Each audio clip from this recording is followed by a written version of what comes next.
Hello everyone, हम पढ़ रहे हैं रासायनिक बलगतिकी। आपको रासायनिक बलगतिकी की डेफिनेशन में मैंने बताया था रसायन विज्ञान की वह शाखा जिसके अंतर्गत अभिक्रिया का वेग को प्रभावित करने वाले कारकों का अध्ययन किया जाता है। अभिक्रिया की बलगतिकी वो बलगतिकी कहलाती है। तो पाठ का पहला चरण है रासायनिक अभिक्रिया का वेग जो संपन्न हो चुका है। पाठ का दूसरा चरण है रासायनिक अभिक्रिया के वेग को प्रभावित करने वाले कारक, जिसे मैं आज पढ़ाऊंगा। पहला चरण क्या था? रासायनिक अभिक्रिया का वेग। दूसरा चरण क्या था? अभिक्रिया के वेग को प्रभावित करने वाले कारक। देखिए ब्लैक बोर्ड पर, पहला कारक है अभिकारकों की सांद्रता।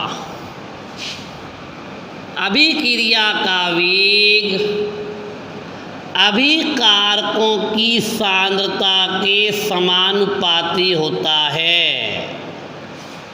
रासायनिक अभिक्रिया का वेग अभिकारकों की सांद्रता के, अभिकारक ब्रैकेट में लिख रहा है मतलब अभिकारक की सांद्रता के समानुपाती होता है। अच्छा, जैसे जैसे अभिक्रिया संपन्न होती है तो बताओ अभिकारकों की सांद्रता में कमी आती है। समय के साथ अभिकारकों की सांद्रता में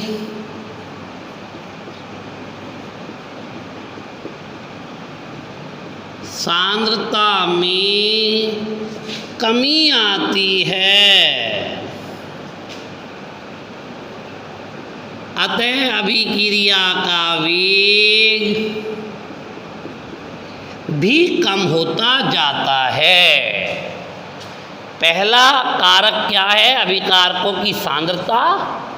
हमें पता होना चाहिए रासायनिक अभिक्रिया का वेग अभिकारकों की सांद्रता के समानुपाती होता है।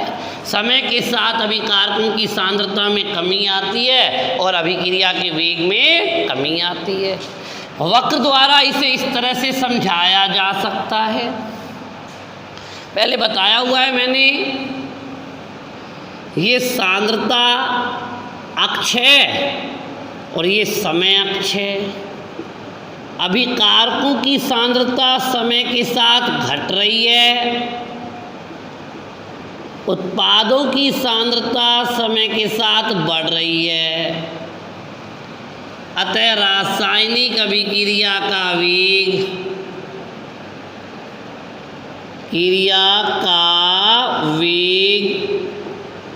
समय के साथ घटेगा।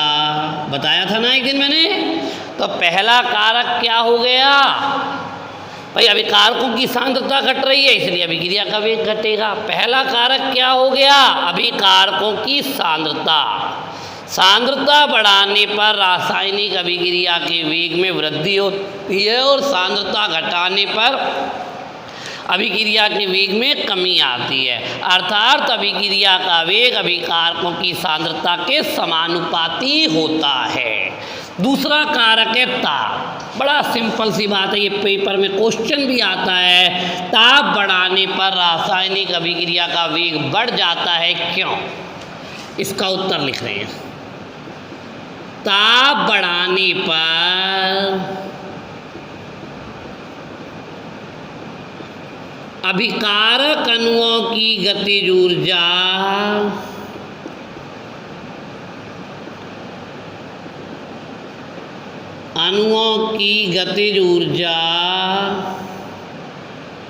बढ़ती है।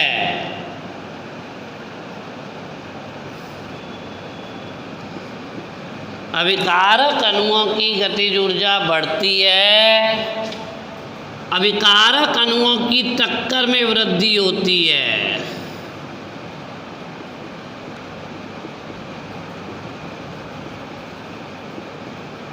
अणुओं की टक्कर में वृद्धि होती है, टक्करों की संख्या में वृद्धि होती है।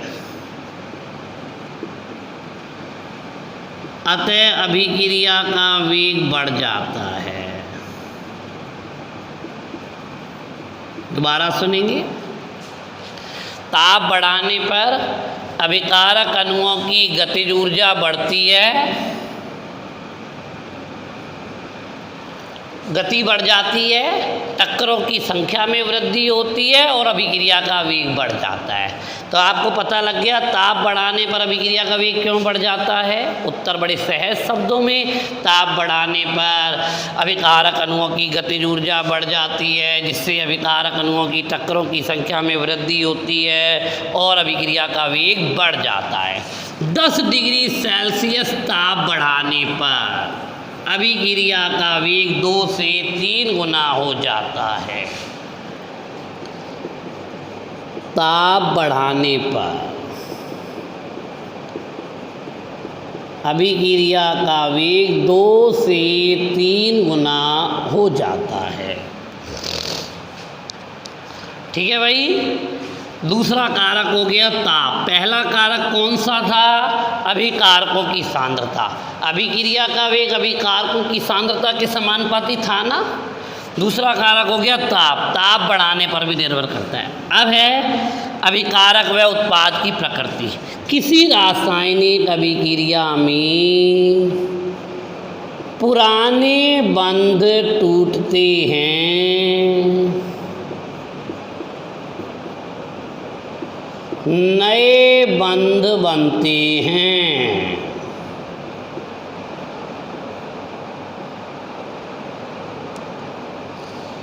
पुराने बंध टूटते हैं, नए बंध बनते हैं।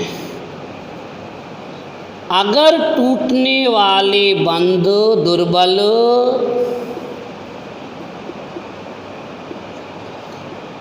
दुर्बल हों और बनने वाले बंध प्रबल हों,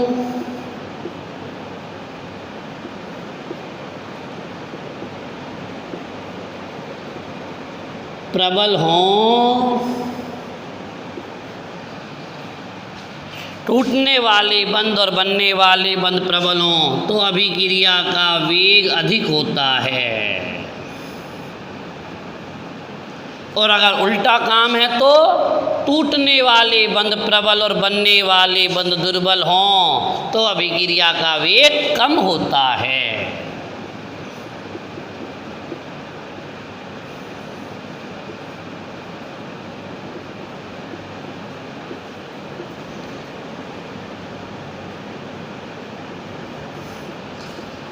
वेग कम होता है। अभिकारक व उत्पाद की प्रकृति। किसी रासायनिक अभिक्रिया में पुराने बंध टूटते हैं, नए बंधों का निर्माण होता है। यदि अभिक्रिया में टूटने वाले बंध दुर्बल और बनने वाले बंध प्रबल हों तो अभिक्रिया का वेग अधिक होता है, और टूटने वाले बंध प्रबल और बनने वाले बंध दुर्बल हो तो अभिक्रिया का वेग कम होता है। इसे एक अभिक्रिया के उदाहरण के माध्यम से भी समझाता हूँ। NO + O2 = NO2। उपरोक्त अभिक्रिया संतुलित नहीं है। 2 यहाँ लगाओ, 2 यहाँ लगाओ। 2CO + O2 = 2CO2। उपरोक्त अभिक्रिया मंद गति की है। देखने से ऐसा लग रहा है कि दोनों अभिक्रियाएं एक जैसी हैं, परंतु जब अभिक्रिया को संपन्न कराते हैं तो यह तीव्र गति से होती है, यह मंद गति से होती है। अर्थात अभिक्रिया का जो वेग है वो निर्भर करता है कि टूटने वाले बंध हैं प्रबल हैं कि बनने वाले बंध प्रबल हैं। ये तीव्र गति से हो रही है तो इसमें बनने वाले बंध प्रबल हैं, ये मंद गति से हो रही है तो इसमें टूटने वाले बंध प्रबल हैं। जिनमें ठीक है ना भैया। अभिकारक व उत्पाद की प्रकृति। 3 कारक हो गए हैं। पहला कारक अभिकारकों की सांद्रता। अभिक्रिया का वेग अभिकारकों की सांद्रता के समानुपाती होता है, और ताप बढ़ाने पर वेग बढ़ जाता है, और अभिकारक व उत्पाद की प्रकृति पर भी निर्भर करता है। और चौथा कारक है विकिरण। विकिरण माने सूर्य की किरणें, सूर्य की किरणें। विकिरण यानी कि क्या हो गया, सूर्य की किरणें। कुछ रासायनिक अभिक्रियाएं जो आपने देखी होंगी, जैसे H2+Cl2 = 2HCl, इनके ऊपर HU लिखा हुआ होता है। ये HU विकिरण है, सूर्य का प्रकाश है, पराबैंगनी किरणें हैं। ये किरणें सूर्य के प्रकाश, कुछ रासायनिक अभिक्रिया ऐसी होती हैं जो प्रकाश की अनुपस्थिति में तो मंद गति से होती हैं और प्रकाश की उपस्थिति में तीव्र गति से होने लगती हैं। अर्थात विकिरण अभिक्रिया के वेग को बढ़ा देती है। कुछ रासायनिक अभिक्रियाएं ऐसी होती हैं जो प्रकाश की अनुपस्थिति में मंद गति से और प्रकाश की उपस्थिति में तीव्र गति से होती हैं।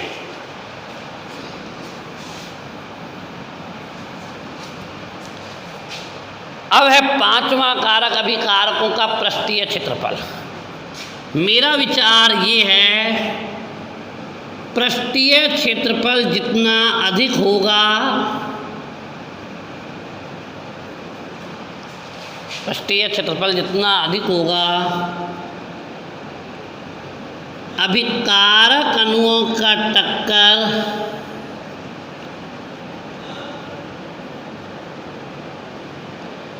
उतनी ही अधिक होगी।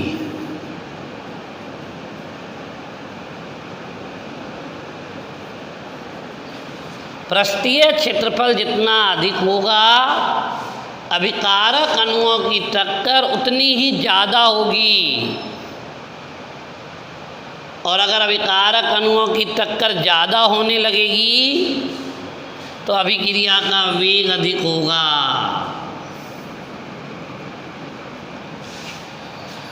पृष्ठीय क्षेत्रफल जितना अधिक होगा, अभिकारक अणुओं की टक्कर उतनी ही अधिक होगी और वेग उतना ही अधिक होगा। ये कोई अणु है, माना इसके टुकड़े कर देने पर, माना इसके टुकड़े कर दिए, दो नए पृष्ठ बन जाएंगे। यानी अभिकारक को छोटे टुकड़ों में बदल दे तो पृष्ठीय क्षेत्रफल बढ़ जाता है, टक्करों की संख्या बढ़ जाती है और वेग बढ़ जाता है। क्या कहा मैंने? अगर हम क्रिया कारक को बारीक चूर्ण में पीस दें तो पृष्ठीय क्षेत्रफल बढ़ जाता है। क्यों बढ़ गया पता लगा है? नए पृष्ठ बन गए तोड़ने से।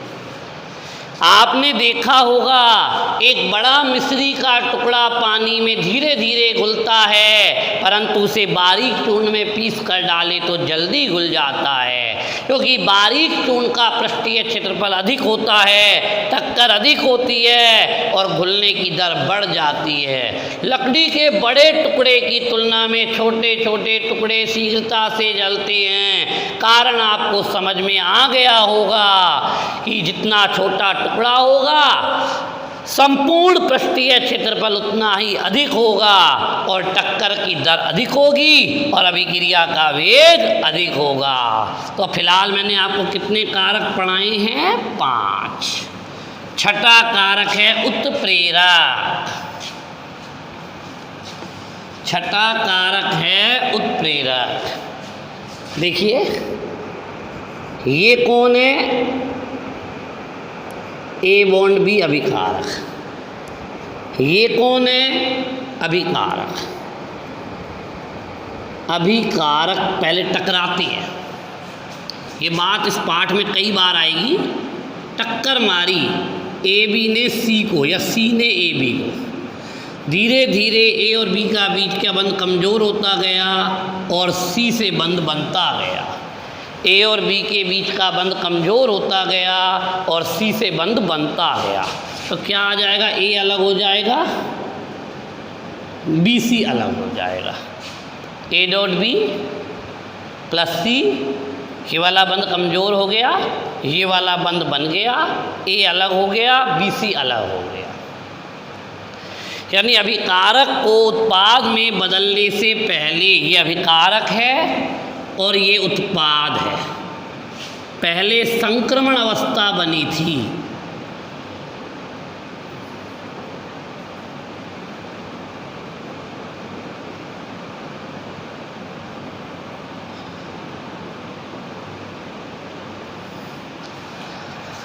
अभिकारक को उत्पाद में बदलने से पहले क्या बनी थी भाई?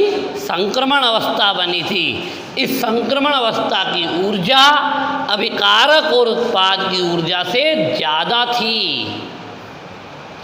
अर्थात अभिकारक को उत्पाद में बदलने से पहले एक ऊर्जा अवरोध से गुजरना पड़ा था। इसे अपन चित्र में वक्र द्वारा ऐसे बनाते हैं। ऊर्जा और यहाँ लिखते हैं अभिक्रिया निर्देशांक। यहाँ लिखा है हमने अभिकारक और यहाँ लिखा है उत्पाद, और ये आ गई संक्रमण अवस्था। अभिकारक को उत्पाद में बदलने से पहले एक संक्रमण अवस्था की आवश्यकता होती है। यह ऊर्जा कहलाती है सक्रियण ऊर्जा।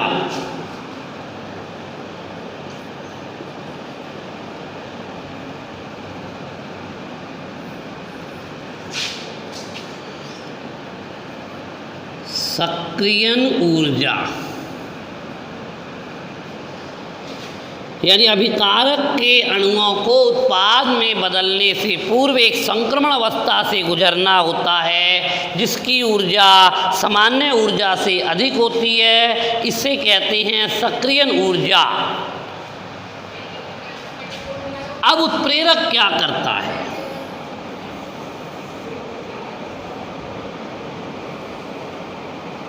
उत्प्रेरक की उपस्थिति अभिक्रिया का रास्ता बदल जाता है। सक्रियण ऊर्जा का मान पहले यहाँ तक थी ना, अब यहाँ तक रह गई। सक्रियण ऊर्जा का मान कम हो जाता है और अभिकारक के अणु शीघ्र उत्पाद में बदलने लगते हैं, अर्थात अभिक्रिया के वेग में वृद्धि हो जाती है। अभिकारक किस में बदलता है? अभिकारक के अणु किस में बदल रहे हैं? उत्पाद में। पहले किससे गुजरना पड़ रहा है? संक्रमण अवस्था से।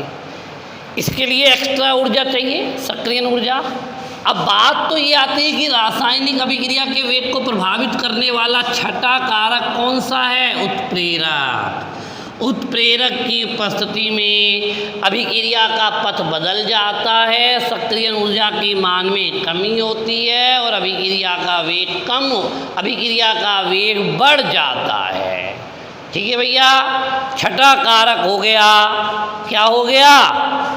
उत्प्रेरक। एक उदाहरण से समझाते हैं।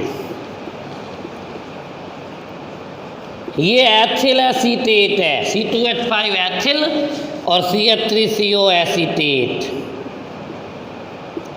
एथिल एसीटेट है, इसका जल अपघटन करा रहे हैं। क्या बनेगा? CH3COH plus C2H5OH।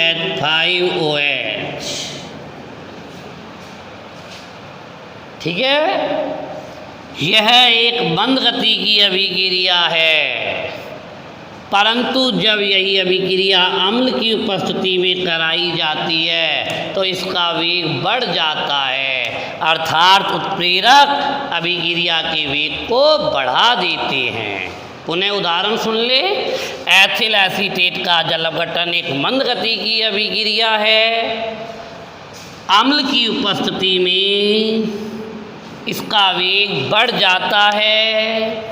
ठीक है भैया, अम्ल की उपस्थिति में इसका वेग बढ़ जाता है, अर्थात उत्प्रेरक की उपस्थिति में सभी रासायनिक अभिक्रियाओं के वेग में वृद्धि होती है।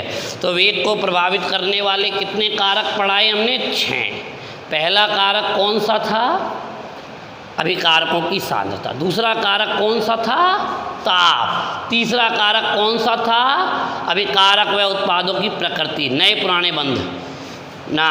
चौथा कारक कौन सा था? विकिरण प्रभाव। पांचवा कारक कौन सा था? पांचवा कारक था पृष्ठीय क्षेत्रफल, अभिकारक अणुओं का पृष्ठीय क्षेत्रफल। और छठा कारक है उत्प्रेरक। आज हमने आपको अभिक्रिया के वेग को प्रभावित करने वाले कारकों के बारे में पढ़ाया।